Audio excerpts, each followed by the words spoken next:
રાજ્યના મુખ્યમંત્રી ભૂપેન્દ્રભાઈ પટેલના વરદ હસ્તે બનાસકાંઠાના સીમાવર્તી સુઈગામ નડાબેટ ખાતેથી ₹358.37 કરોડના વિવિધ વિકાસ કાર્યોનું ખાતમુહૂર્ત તથા લોકાર્પણ કરવામાં આવ્યું, જેમાં 302.69 કરોડના વિવિધ કાર્યોનું ખાતમુહૂર્ત તથા 55.68 કરોડના કાર્યોનું લોકાર્પણ કરવામાં આવ્યું હતું. આ વિકાસ કાર્યો થકી બનાસકાંઠાની વિકાસ ગતિને નવી રાહ મળશે. આરોગ્ય, શિક્ષણ, એનર્જી, રોડ રસ્તા તેમજ શહેરી વિકાસના અનેક વિકાસ કામોનું લોકાર્પણ અને ખાતમુહૂર્ત નાગરિકોના જીવન ધોરણને ઊંચું લાવવા મદદરૂપ બનશે.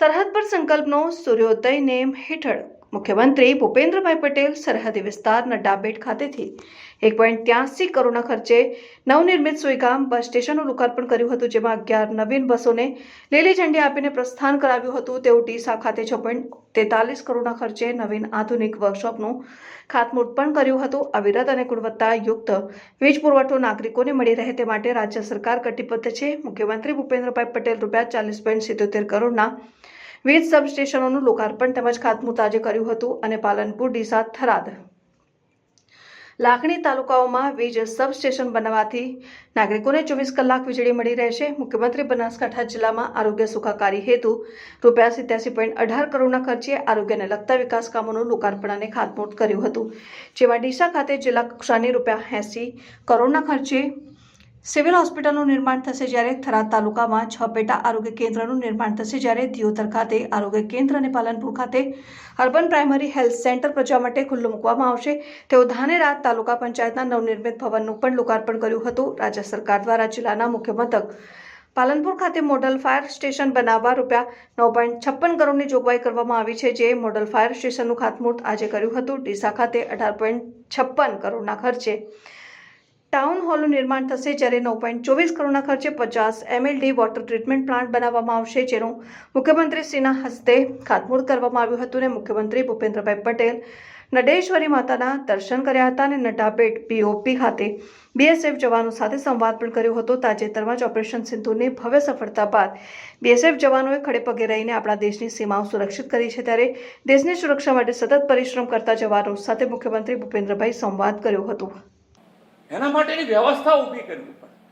ધંધા રોજગાર માટેની વ્યવસ્થા શરૂઆતથી એમણે હર હંમેશ માટે આખું ગુજરાત વિચાર્યું. એકમાત્ર અમદાવાદ શહેર કે બરોડા શહેર કે સુરતનો વિચાર કરીને ક્યારેય કામ નથી કર્યું. એમણે ગુજરાતનો વિચાર કર્યો હંમેશા. અને એટલે આજે તમે જુઓ તો દરેક જણ આરામથી આજે લાઇટ 24 કલાક લાઇટની વ્યવસ્થા ક્યાં હતી પહેલા? પણ આખા ગુજરાતમાં એ હતા તારે જ વ્યવસ્થા કરી. તો આજે તમને GIDC લઈ આવ્યો છો તો તમને ખબર છે કે લાઇટ, પાણી ને રોડની વ્યવસ્થા છે, એટલે GIDC નો વિચાર આવે. નહીં તો વિચાર કેવી રીતે આવે? લાઇટ જ ના હોય તો કોણ ધંધો કરવાનો? કેવી રીતે ધંધો કરવાનો? એટલે સુઆયોજન કરકી કેટલો વિચાર માંગી લે, કેવી રીતનું વિઝન હોઈ શકે એ આપણે ધીમે ધીમે એક એક વસ્તુ લઈને તમે વિચાર કરો તો તમને લાગે કે શું વિચાર છે ને કેવી રીતે આગળ વધવું. નડાબેટનો વિચાર તમે ધીમે ધીમે આ ડેવલપ થતું જાય છે. આજે અમદાવાદથી આપણે વ્યવસ્થા કરીએ છીએ શનિ રવિ માટે, અહીંયાથી બસમાં અહીંયા આગળ આવે લોકો. પ્રવાસન સ્થળ તરીકે આનું ડેવલપમેન્ટ ખૂબ સારું થવાનું. એમનું માર્ગદર્શન, એમના વિચારો આપણને મળ્યા અને આપણે ડેવલપમેન્ટ એ પ્રમાણે આગળ વધારી ગયા છે. આપણે ગ્લોબલ વોર્મિંગની વાતો કરતા હોઈએ ઘણી વખત. ગ્લોબલ વોર્મિંગમાંથી બહાર નીકળવાનું શું? કેવી રીતે નીકળી શકાય?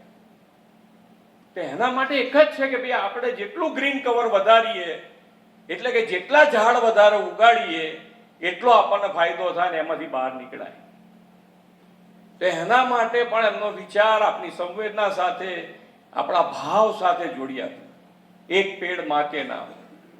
દરેક જણને એમ થાય કે મારે એક ઝાડ તો ઉગાડવું જ પડે મારી માતાના નામે. દરેક જણ નાનો હોય કે મોટો હોય, બધા એને માતા હોય. અને ત્યારે જુઓ દરેક જણ એની પાછળ લાગ્યું છે.